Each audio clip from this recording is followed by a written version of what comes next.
Good evening. My name is Caitlin. I'm going to talk to you today about the Pueblo Revolt of 1680.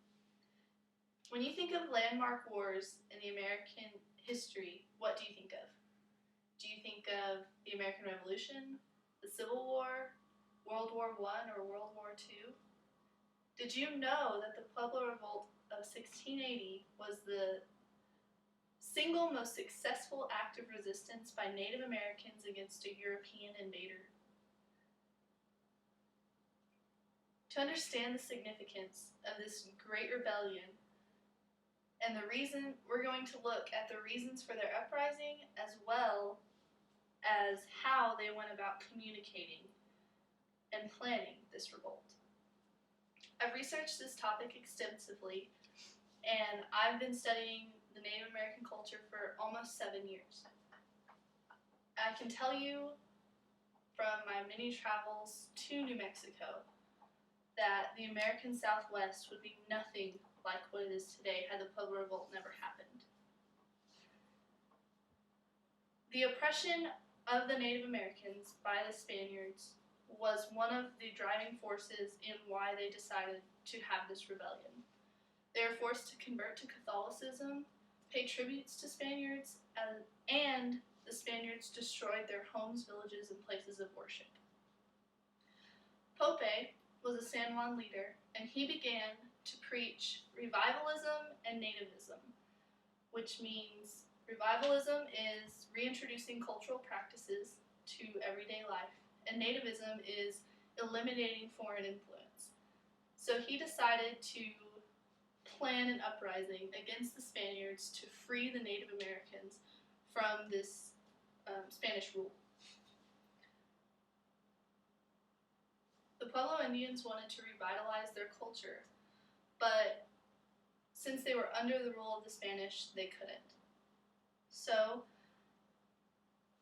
they wanted to practice their religion in their own way. They wanted to raise their children how they saw fit, and they wanted to live the way their ancestors did. They wanted to bring back their own unique culture.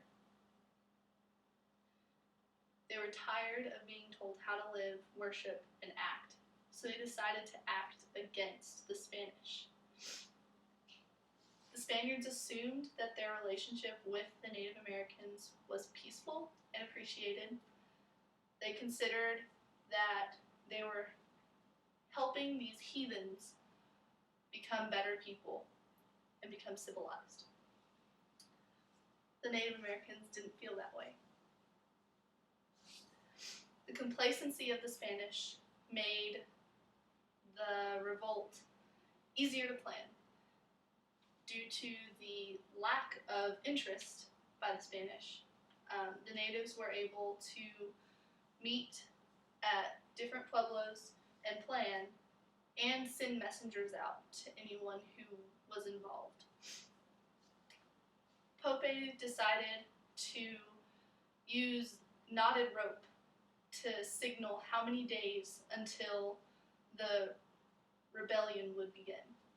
He sent messengers out to almost 25 different pueblos and villages, and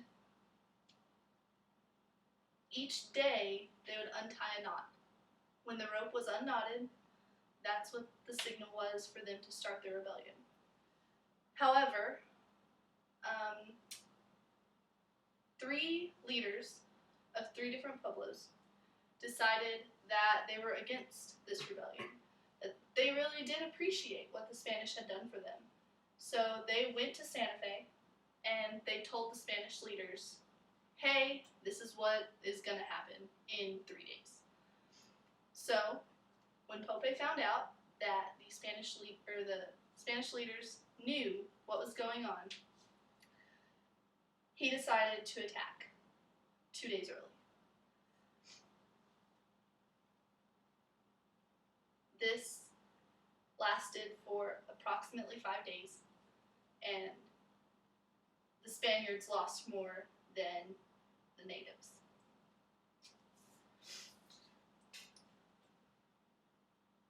The Pueblo Revolt was a significant event in the history of the American Southwest. The rebellion was a product the Spanish oppression of the Indians idea of revivalism, coupled with the complacency of the Spaniards. So now, when you think of landmarks in American history, I hope that you will think of the Pueblo Revolt of 1680. Thank you.